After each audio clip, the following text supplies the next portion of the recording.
In the late 19th century, archaeologists digging in the freezing, rocky soil of Birka, Sweden, unearthed a 9th-century grave.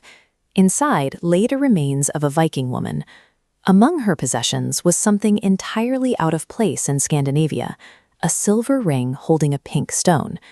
Carved into its surface was an ancient Arabic script called Kufic, spelling a single word, Il-la-la, for Allah.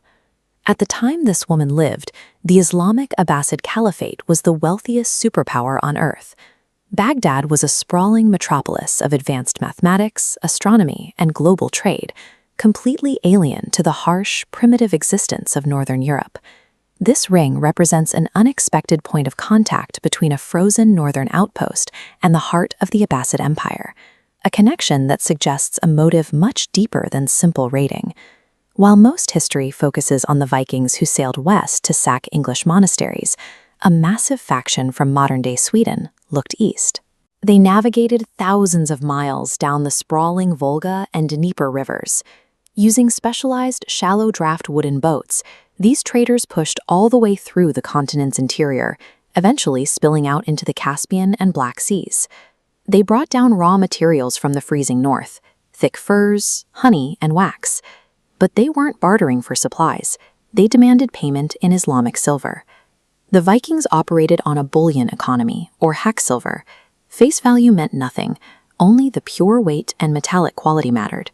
Thanks to its strict purity, the Abbasid dirham functioned as the global reserve currency, much like today's US dollar.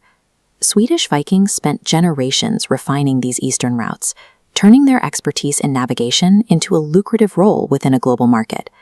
This map illustrates the sheer volume of that contact.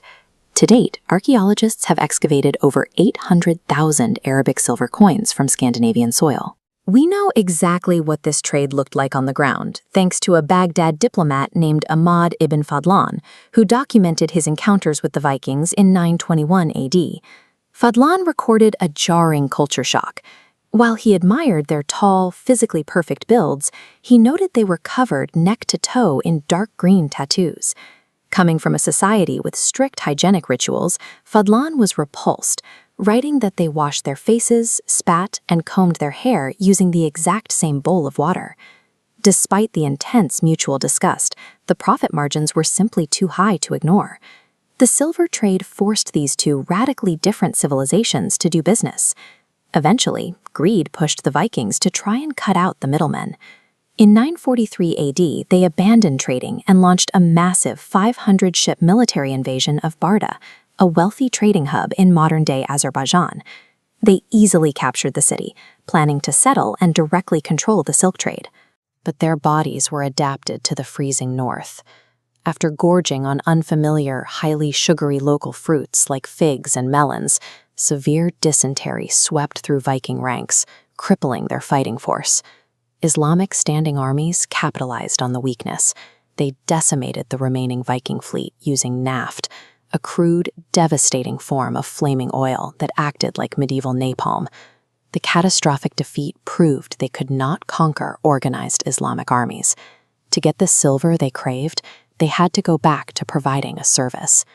They pivoted to a commodity with much higher profit margins than honey or furs: human beings. The Abbasid economy was booming and desperately needed manual labor and soldiers. However, strict Islamic law forbade the enslavement of fellow Muslims. The Vikings filled this market void by raiding Eastern European villages, capturing non-Muslim locals, whom they called Slavs, and funneled them downriver to massive holding markets like Itil on the Caspian Sea. This trade in captive people became the most profitable venture in the East, establishing a brutal system of trafficking that lasted for centuries. This entire economic engine ran smoothly until the late 10th century. The source of the Caliphate's wealth was a massive network of silver mines tucked into the Panjshir Valley of modern-day Afghanistan. After decades of intense extraction, those mines simply ran dry. The flow of raw bullion into Baghdad stopped almost overnight. This chart illustrates the Caliphate's desperate response. To stretch their dwindling reserves, rulers began debasing the currency, mixing cheap copper into the silver dirhams. As the purity fell, the coin's purchasing power plummeted. The Vikings noticed immediately. Because they valued silver purely by weight, they easily detected the copper impurities. Unwilling to accept diluted payments, they simply packed up and abandoned the eastern trade routes.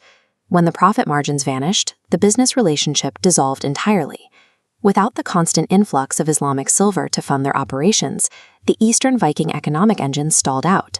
Stranded deep inside Eastern Europe, these former raiders had to adapt. They intermarried with local Slavic populations, eventually converted to Orthodox Christianity, and laid the cultural foundations for the Kievan Rus, the predecessor to modern Ukraine and Russia. Which brings us back to the freezing grave in Sweden and the silver ring.